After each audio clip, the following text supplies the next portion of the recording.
حبايب قلبي، ازيكم؟ عاملين ايه؟ وحشوني جدا جدا من امبارح. يا جماعه، عايزه اكلمكم على حاجه هتعجبكم حلوه قوي قوي قوي.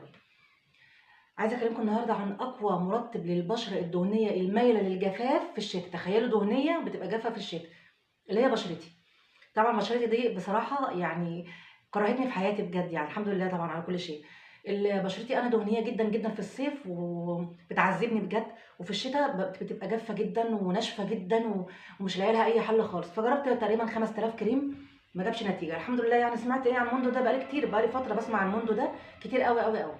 الكريم ده اول حاجه اسمه موندو كريم، موندو. تمام. سمعت عنه كتير فقلت بجملة يعني ما اجربه كده، فجربته بصراحة لقيته تحفة من تحف الزمن. الكريم مكتوب عليه ايه يا جماعة؟ هو مكتوب عليه كريم العناية الفائقة للجلد، الحل المثالي لحماية وترطيب وتجديد الجلد. هل هم كسبوا؟ لا، هم قالوا يعني كده، يعني باختصار بصراحة يعني ما كسبوش في ولا كلمة. الكريم ممتاز جدا جدا. سعره يعتبر كويس جدا ب 75 جنيه. ده مش عارفة كام ملي، بشوف بعدين يعني. 50 مللي جرام حاجة كده. طيب يا جماعة، الكريم ده بيعمل ايه؟ الكريم ده مرطب ملطف مهدئ للبشرة.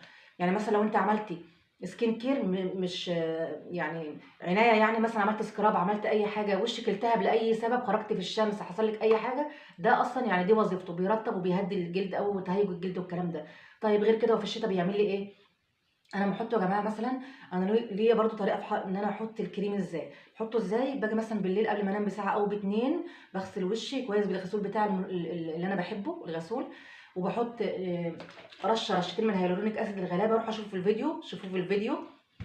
بحط منه لحد ما وشي ايه يترطب كده. بعدين باخد حته نقطه صغيره جدا جدا جدا من موندو كريم. نقطه يا جماعه قد ايه؟ انتوا مش هتخيلوا، لان في ناس بيفتكروا ايه، كل ما تكتري ايه هتحلو او النتيجه تبقى اسرع. لا، بصوا نقطه قد ايه، صغيره جدا جدا. فهنعمل ايه دلوقتي؟ نقوم حاطينها ايه على ايدنا، هنوديها فين؟ مهم.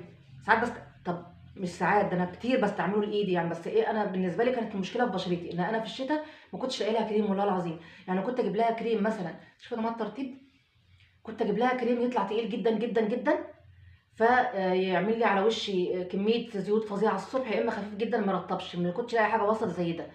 ولكن ده وسط، لكن لو كترتي منه الكميه هيتحط تحت بند ان هو كريم تقيل. ده يا جماعه بحطه زي ما قلت لكم كده، احط شويه من هيلورونيك اسيد الغلابه، واحط نقطه صغيره وادمجها كويس، واقعد ساعه او ساعتين قبل ما انام، قبل ما احط وشي على المخده. ليه؟ لان طبعا مش عايزين حاجه احنا بنحطها تتمسح في المخده، واحنا استفدنا ايه؟ يبقى كده المخده هي اللي بشرتها تحلو، احنا عايزين احنا اللي بشرتها تحلو. ماشي. طيب انا بصحى الصبح، ايه النتيجه بتاعتي؟ والله العظيم يعني بصوا يا جماعه، انا الحمد لله